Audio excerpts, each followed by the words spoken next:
जैसे मैंने शुरुआत में कहा था, इसका नाम ही मुख्तसर ख्याल है। मुख्तसर मतलब हम लोग अपनी ज़िंदगी में वो छोटी छोटी चीज़ें ख्वाहिशें बनाते रहते हैं ना, कि अच्छा घर, अच्छी गाड़ी, अच्छी बीवी, अच्छा नाम, शोहरत, इज़्ज़त, तो कहीं ना कहीं वो छोटा छोटा जाके फिर बड़ा होता है। तो उसी हिसाब से ये पोइट्री की जो किताब है, इसका नाम मुख्तसर ख्याल है। इसमें अंदाज शायद छोटे छोटे हैं, बट बहुत सारे फीलिंग्स, बहुत लोगों की फीलिंग्स है। ज़रूरी नहीं है कि सिर्फ मेरी ही हैं। इसमें कई ऐसी भी चीज़ें हैं जो मैंने, बहुत ज़्यादा चीज़ें इनफैक्ट ऐसी हैं जो मैंने दूसरों को देख के, दूसरों को समझ के, दोस्त हो गए, काम करने के लिहाज हो गए, उनको देख के, समझ के और लिखने की कोशिश की है। खुश हूँ कि फाइनली बुक छप गई। बहुत सालों से लिख रहा हूँ। ऐसा कोई एजेंडा नहीं था कि कभी ना कभी बुक पब्लिश होगी।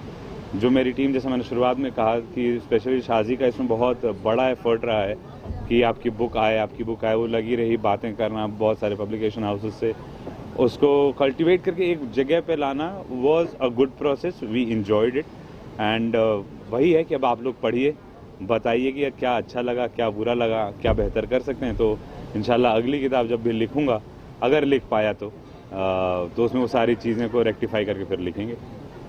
इंस्पिरेशन को जैसे आपने कहा कि आम आदमी या हमारी जो रोजमर्रा की जिंदगी होती है, समझ रहा है जी उसकी कोई छोटी छोटी चीज़ को लेके, तो फिर भी कोई इंस्पिरेशन रहा होगा, या फिर आपने जो आसपास लोगों को देखा उससे आपने इंस्पायर होकर लाइक यू। सर मैं रिटायर फौजी हूँ। I have retired from Indian army as captain. So उसमें क्या होता है ना, उसमें आप बहुत सारे इमोशन वहाँ देखते हो जहाँ कोई देख नहीं पाता, क्योंकि जब आप वॉर जोन पे होते हो या एक बटालियन के साथ होते हो ना, तो आपके साथ 400-500 लोग जो आप कर रहे हो वो भी कर रहे हैं।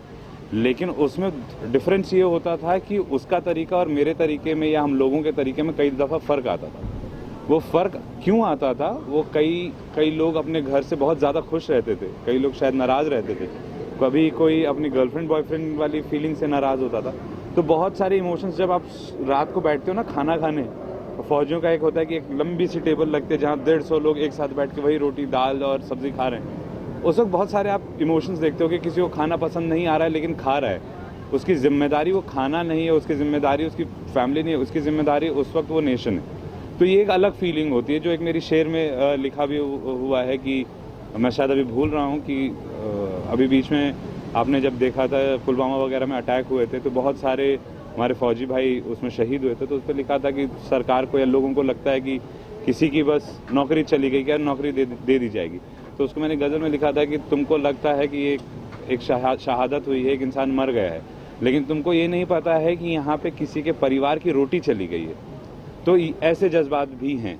फिर उसमें बहुत सारे फिल्मी तरीके की भी चीज़ें हैं, जैसे मेरे फेवरेट सिंगर हैं रफ़ी साहब, मैंने उनके ऊपर एक गज़ल लिखी हुई है। तो बहुत अलग अलग इमोशंस हैं। मैं हर जगह जहाँ से सीख सकता हूँ सीख के लिखने की कोशिश करिए। तो ये अमैलगमेशन है सर। और इमोशंस आर देयर, मतलब it can be Joy, sadness, सब कुछ है। Yes absolutely. मतलब आप हंसेंगे भी, आप रोएंगे भी, गुस्सा भी आएगा, क्योंकि मैं तंज ज़्यादा लिखता हूँ। जैसे अभी आकांक्षा ने शुरुआत में बताया था कि मेरा एक शेर था कि तुम्हारे दो शब्दों के बीच का मौन हूँ मैं, दोबारा मत पूछना कौन हूँ मैं। तो एक तंज है, अकड़ है। वो फौजी हूँ है, पठान हूँ है, लेकिन हाँ वो हर जगह ज़रूरी नहीं है कि मैं उसको दिखाता फिरूँ। जहाँ ज़रूरी है वहाँ तो नहीं हो आप रियल लाइफ में, जहाँ ज़रूरत पड़े वहीं पे। वरना मैं कोशिश करता हूँ ऐसे दोस्तों से सीखने की कि कितना ज़्यादा झुक के रहा जाए तो सब कुछ आराम से इत्मीनान से चल जाएगा। आप क्या कहना चाहोगे राशिद भाई के बारे में? What are your best wishes? जी राशिद को जी एक बात है, जब हम पहले मुलाकात की थी, मतलब वो जूम से मुलाकात हुई, आपको याद है?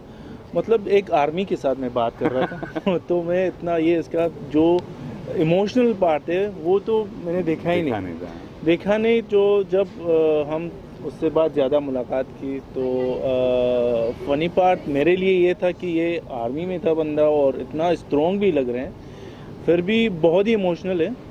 और एक चीज़ जो हम देख सकते हैं जब आपके ऑफिस में आते हैं, देखते हैं हम कि कितने लोग को आप हेल्प कर रहे हो, बहुत कोशिश कर रहे हो, मतलब इसीलिए।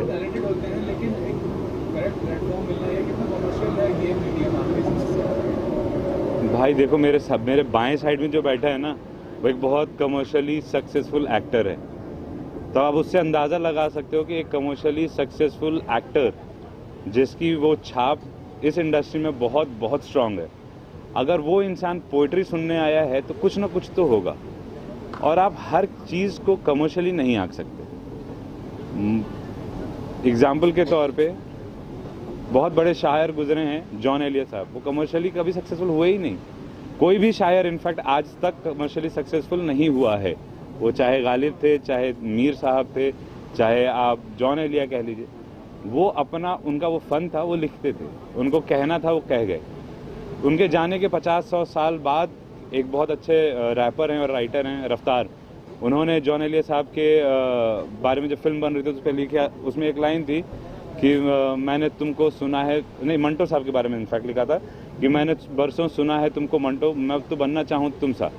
तब वो एक अलग दायरा है। तो ये कमर्शियली तो कहीं भी नहीं जाती भाई, एक कमर्शियली शायर नहीं होते।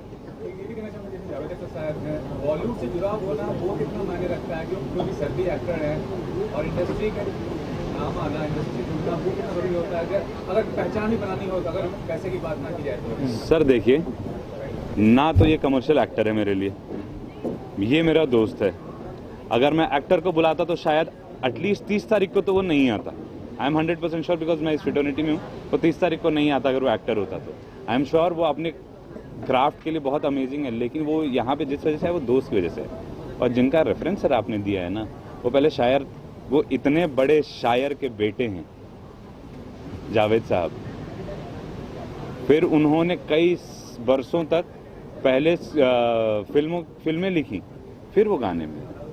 अगर आप सोचो कि अगर वही चीज़ होता तो सलीम साहब भी शायद गाने लिख देते, उन्होंने नहीं चूज़ किया। तो शायरी शौक है, शायरी बिजनेस या प्रोफेशन नहीं हो सकता सर। कि आम लोगों की जिंदगी में कितना डिफरेंस लाता है, जैसे आप अपने ख्यालात को व्यक्त करते हैं किताब के माध्यम से, ये ऐसे तो कितना ज़्यादा डिफरेंस ला सकता है एक आम आदमी की जिंदगी में? सर ये तो देखिए वो इंसान पे डिपेंड करता है कि कौन सी चीज़ इंसान को कब भा जाए, वो फ़र्क नहीं पड़ता और बहुत ज़्यादा इम्पॉर्टेंट नहीं होता। इम्पॉर्टेंट ये होता है कि मैं भले इम्प्लीमेंट करूं या ना करूं उस शायरी को, उस शेर को, उस गज़ल को, क्या मैं उस फीलिंग को समझ पा रहा हूं। वो जो इंसान फीलिंग समझ लेगा ना, मेरे हिसाब से वही वो क्रक्स जिसको कहते हैं ना, एक उसका किसी चीज़ की अगर व्याख्या करनी हो तो उसका सारांश पढ़ लीजिए। तो सारांश अगर इंसान को समझ में आ जाए पोइट्री का, वही इनफ है सर। उससे ज़्यादा वो कितना अपनी लाइफ में इम्प्लीमेंट करे ना करे। जी सर। सर मेरी गज़ल तो मुझे पता नहीं था कि मैं गज़ल लिखता हूँ, वो तो शाजी की मेहरबानी है कि शाजी ने उसको कंपोज किया, उसको गाया। मुझे नहीं लगता था कि मैं लिख पाता हूँ ढंग का। वो मैं बहुत ओपनली और बहुत ओपन फोरम में कह रहा हूँ, शाजी की बदौलत मुझे समझ में आया कि वो गज़ल है। मैं अपनी फीलिंग लिखता हूँ। जैसे मैंने शुरुआत में कहा था, मुनव्वर राना साहब का एक शेर है कि ना मैं चोटी बनाता हूँ ना कंघी बनाता हूँ, मैं आप बीती को जगबीती बनाता हूँ। तो मैंने वो जगबीती लिखी थी, उसने उसको गज़ल में ढाल दिया, उसने एक कॉम्पोजिशन बना दी उसकी। तो वो तो उसकी काबिलियत, मेरी कुछ नहीं है सर। आगे आने वाले दिनों में मतलब कुछ गाने, गज़ल या गाने लिखोगे आप जो? भाई मैं लिखूंगा, बाकी का काम शाजी को मालूम है कि वो गज़ल बनेंगे कि गाने बनेंगे या स्क्रैप होंगे। वो मेरी जिम्मेदारी है सिर्फ लिखना। मैं लिख देता हूँ शायद टूटा फूटा, फिर शाजी उसको तराशती है, उसको मीटर पे बैठाती है, उसकी कॉम्पोजिशन बनाती है, क्योंकि वो आसान काम नहीं है। मुझे अपने गज़ल को, अपने शेर को काफ़िए में तो ले आता हूँ, लेकिन उसको प्रॉपर मीटर में लाने का बहुत डिफिकल्ट काम है, मेरे बस की नहीं। तो मुझे पता ही नहीं है कि कौन सा गाना गज़ल बनेगा कि शाजी से पूछ रहे हैं, शाजी प्लान क्या है? जहाँ तक बात है तो वो करने की ज़रूरत नहीं। आपने सुना ही, सबने सुना कि किस तरीके का वो लिखते हैं, तो उसमें कुछ भी हेर फेर करने की कोई कहीं से कहीं तक कुछ ज़रूरत नहीं होती है। ये ज़रूर है, एक बात जो सबसे ज़्यादा मैं इस चीज़ को मानती हूँ कि इनके लिखने की वजह से कॉम्पोजिशन और म्यूज़िक, एक्चुअली म्यूज़िक क्या होता है वो ये भी मानेंगे कि मैं जैसे आई थी मुंबई और अब जिस जगह पे मैं आ गई हूँ म्यूज़िक के लिहाज से और हर लिहाज से, मैं तो कहूँगी बहुत इम्प्रूवमेंट उनकी वजह से मुझे हुआ है। कुछ उनसे सीख गई हूँ और उनको वो चीज़ें पसंद हैं, इसलिए वो इतनी तारीफ़ कर रहे हैं। वरना मैं जितनी भी, अगर मैं एक कॉम्पोजिशन बना रही हूँ, अगर मैं उनकी कंपनी में जब से काम कर रही हूँ, मैं कोई गाना भी अगर किसी की कॉम्पोजिशन गा भी रही हूँ, तो जितना भी इम्प्रूवमेंट मुझ में आया है और हर दिन वो चीज़ मुझे रियलाइज़ होती है, her end of the day मैं एक चीज़ हमेशा रियलाइज़ करती हूँ कि I am very very very much thankful कि मुझे ऐसा इंसान मिला लाइफ में कि इतनी अच्छी इंस्पिरेशन बन सके कि मेरी कुछ चीज़ें उनको पसंद आ रही हैं, मेरी बहुत बहुत बड़ी खुशनसीबी है। आजकल बहुत सारे शायर हैं, जिनसे कि सोशल मीडिया आ गया तो everyone feel like they can write, but जहाँ पर जो हम लैंग्वेज की बात करते हैं इनफैक्ट या उर्दू आना या जो तलफ़्फ़ुज़ जो होता है हर एक मतलब इसका लोगों को कभी कभी आप भी देख रहे हैं कि वर्ड्स को किस तरह से खोलते हैं, क्या हाउ इम्पोर्टेंट इज दैट, या फिर वो बहुत सारे लोग आ गए मतलब वो कभी कभी दुख भी करता है कि क्या कर दिए लोगों ने। सर मेरा तो सबसे बड़ा ऑब्लिगेशन ही मेरे लिए सोशल मीडिया है।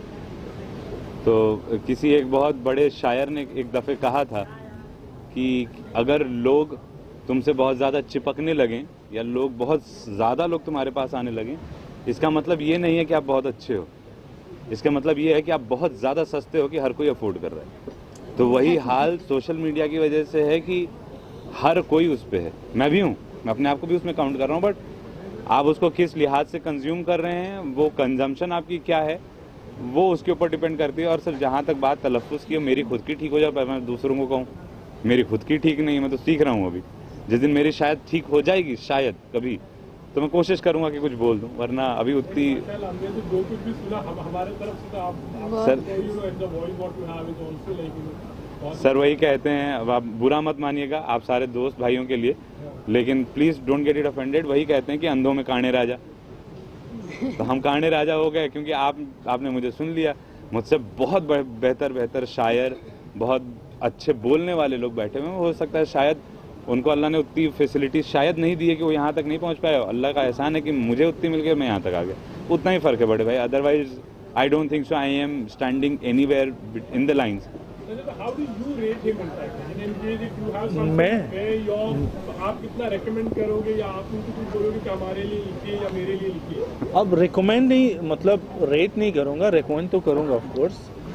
अब मैं कौन हूँ कि किसी को रेट करूँ, और राशिद को भी, मतलब बट क्या है कि हम काफ़ी इवेंट्स के लिए आए थे आपके पास।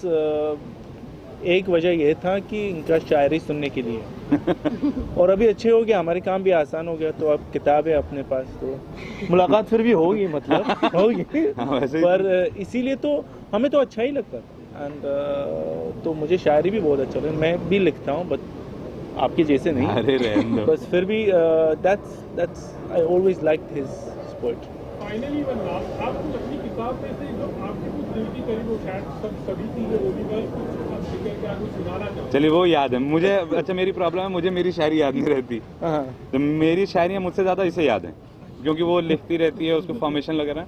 तो मेरा एक बहुत फेवरेट है मेरा पर्सनली, दोस्त सुनाता हूँ, दूसरी वाली आप कहीं चेप सकते हैं क्योंकि लोगों ने पहले चेपा हुआ है। तो पहली वाली शेर है कि समुंदर जब भी किसी की कहानी कहे है, नए मौसमों की जुबानी कहे है। समंदर जब भी कहानी कहे है, नए मौसमों की कहानी कहे है। आ चल तुझे ज़रा सा मीठा बना दूं, आ चल तुझे ज़रा सा मीठा बना दूं, समंदर से दरिया का पानी कहे है। और दूसरा वाला कौन सा था? हाँ, दूसरा वाला ये था, ये बहुत टाइम बाद लिखा था कि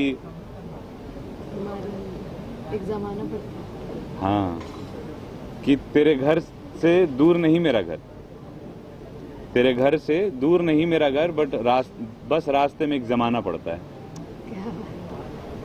thank you sir, thank you so much, thank you sir.